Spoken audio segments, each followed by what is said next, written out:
السلام علیکم معزز سامعین، welcome to my channel voice of Mona. ہماری آج کی سٹوری کا نام ہے چھلاوا۔ وہ چھت سے اتری تو نیچے اماں پائپ لیے کھڑی تھی، خوب دھنائی کی۔ کہاں تھی تم؟ چھت پر تو نہیں تھی اماں، وہ زہرا کے ساتھ بازار گئی تھی بتائے بغیر۔ کیوں گئی تو؟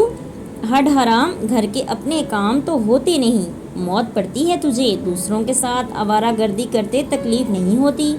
اماں، اس کی امی کی طبیعت خراب ہے، میڈیسن لینے گئی تھی، اس کے ساتھ چل آ میرے ساتھ۔ وہ زہرا کے گھر چل دیں، تصدیق کرنے کے لیے کہ واقعی ادھر تھی، جو برابر میں ہی تھا۔ زہرا ابھی برقعے میں ہی تھی، اماں کو دیکھتے ہی سمجھ گئی، خالہ اسے میں لے کر گئی تھی، امی کی طبیعت بہت خراب ہے۔ وہ واقعی مدہوش سی پڑی تھی۔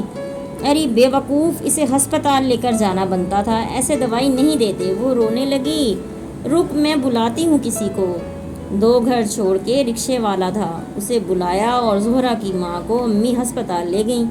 وانیا زہرا کی دوست تھی، اس لیے اس کی ایک آواز پر بغیر بتائے ہی بھاگ جاتی۔ میں نے کہا وانیا ایسے دوائی نہیں دیتے، تم اماں کو بتاتی، اب بھی تو خالہ کو لے کر گئی ہیں۔ مجھے کیا پتا، زہرا نے کہا، دوائی لے آتے ہیں تو میں چلی گئی، تمہیں اسے کہنا چاہیے تھا، حد کرتی ہو تم نے شکایت لگائی ہوگی اماں سے، تبھی مجھے پائپ کے ساتھ مارا انہوں نے۔ میں ہنس دی۔ نہیں، بس بولا تھا کہ تو چھت سے غائب ہو گئی، کیسی بہن ہو تم؟ میری ہنسی چھوٹ گئی۔ تو بھی تو گھر کے کام میں ہاتھ نہیں بٹاتی، مجھے غصہ آتا ہے۔ بڑی بہن ہو، کیا یاد کروں گی تمہیں، اچھا بابا معاف کر دے۔ زہرا رو رہی تھی اسی لیے چلی گئی۔ پھر رات کو وہ لوگ واپس آئے زہرا کی امی کو ہسپتال داخل کروا کے۔ پھر امی نے زہرا کے ساتھ وانیا کو بھیج دیا۔ اب وہ رات ہسپتال میں رکنے سے گھبرا رہی تھی، اسے ہسپتال سے خوف آتا تھا۔ اماں آپ ہی کو بھیج دو نا، گھر کے کام کون کرے گا، تو چل۔ زہرا نے کہا تم چلو، اب دیر ہو رہی ہے، اماں اکیلی ہے ہاسپٹل میں۔ پھر وہ چلی گئیں۔ اماں ساری رات بے چین تھیں، طبیعت میری بھی صحیح نہیں ورنہ خود وہاں رکتی، لڑکیوں کو بھیجنا پڑا۔ دوسرے دن زہرا کی اماں کا انتقال ہو گیا، زہرا اکیلی رہ گئی، اس کی ماں کا کفن دفن سب ہم لوگوں نے کیا۔ اماں نے زہرا کا سوچ لیا کہ اسے اپنی بہو بنا لیں گی، پھر رات کو وہ ہمارے گھر آ جاتی یا وانیا ادھر جا کے سو جاتی۔ زہرا کا اپنا گھر تھا۔ پھر 40واں کے بعد اماں نے زہرا کا نکاح ہمارے بھائی وحید سے کر دیا، وہ سعودیہ میں مقیم تھا۔ وہ آیا، کچھ دن رہا، نکاح کیا اور پھر چلا گیا۔ زہرا کا وہی حال تھا، کبھی ادھر کبھی ادھر۔ اماں نے پھر درمیان کی دیوار گروا دی، اب ایک ہی گھر لگتا تھا۔ آج صبح اٹھے تو وانیا گھر پر نہیں تھی۔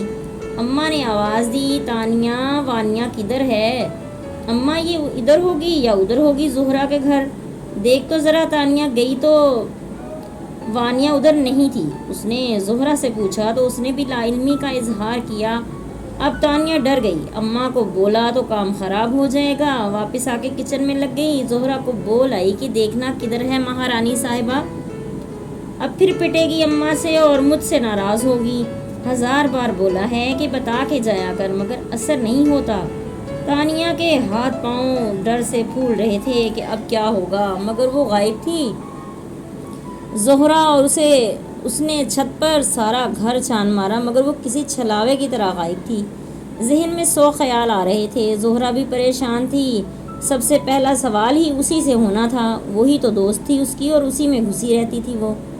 زہرا کوئی بات ہوئی تھی اس کی تیرے ساتھ؟ نہیں، قسم لے لو آپی، تانیہ وانیا نے کوئی بات نہیں کی اور وہ کہیں جاتی بھی تو نہیں اس طرح، میرے علاوہ اور کوئی دوست بھی نہیں اس کی۔ پھر سارا گھر چیک کر لیا ایک بار ہم دونوں ہی پھر سارا گھر چیک کر لیتے ہیں ایک بار ہم دونوں۔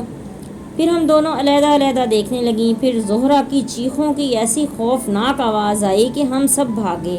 وہ گھر کے پچھلے حصے میں تھوڑے سے پودے لگے ہوئے تھے، وہ وہاں گری پڑی تھی اور بالکل نیلی ہوئی پڑی تھی۔ اماں نے دیکھا تو ہائے میری وانیا کہہ کر گر گئیں۔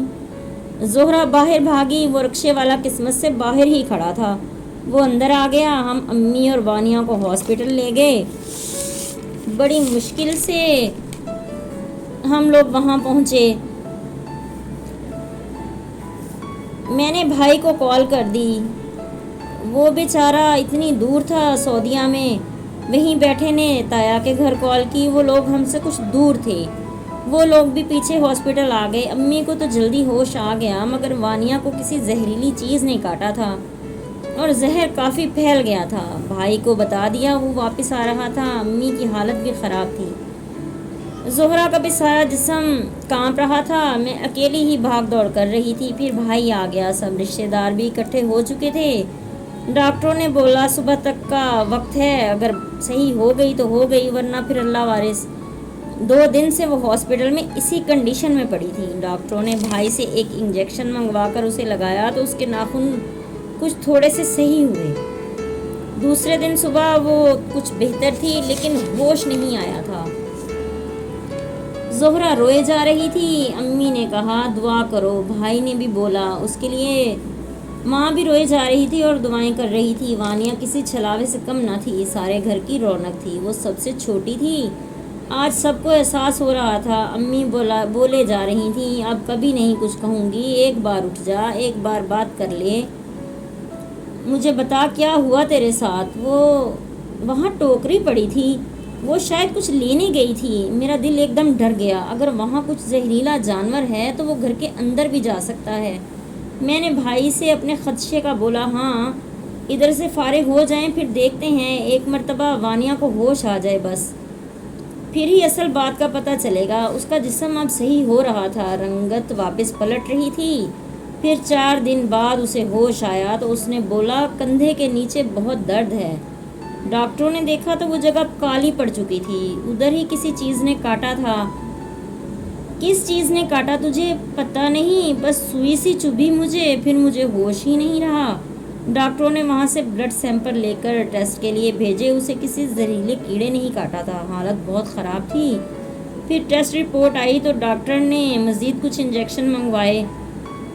آپ گھر میں سپرے کروائیں اور چیک کر لیں، وہ جانور باقی افراد کو بھی نقصان پہنچا سکتا ہے، یقیناً سانپ یا بچھو ہی لگ رہا ہے۔ اس کی قسمت جو بچ گئی، مگر عرصہ لگے گا اس کو صحیح ہونے میں، زہر سارے جسم میں بہت حد تک پھیل چکا، ابھی ہاسپٹل میں ہی رہنا پڑے گا اسے۔ جی بالکل ٹھیک ہو جائے گی تبھی جائیں گے۔ بھائی نے مالی کو بلوایا، زہرا کو ہاسپٹل چھوڑا، وانیہ کے پاس، ہم سب گھر آ گئے۔ بھائی نے سارے پودے کٹوا دیے، وہاں واقعی کوئی سانپ تھا، بہت عجیب قسم کا۔ بھائی کی ہی نظر پڑی، بھائی نے اسے بوتل میں ڈال لیا، سارا گھر چیک کیا، پودے ختم کروائے، وہ حصہ بھائی نے دوسرے دن ہی پکا کروا دیا۔ پھر 1 ماہ کے بعد وہ گھر آئی، بہت کمزور ہو چکی تھی۔ اماں دیکھ دیکھ کے روتی، اللہ کا شکر ادا کرتی کہ وانیہ سے تو بات بھی نہیں ہوتی تھی، شکر ہے زندہ بچ گئی۔ پھر وقت لگا، مگر ساون کے مہینے میں اس کی طبیعت پھر خراب ہو جاتی تھی۔ یہ بات بہت عجیب سی تھی، مگر اس کا کوئی جواب کسی کے پاس بھی نہیں تھا۔ جیتے رہیے، خوش رہیے، ملتے ہیں اگلی کہانی کے ساتھ۔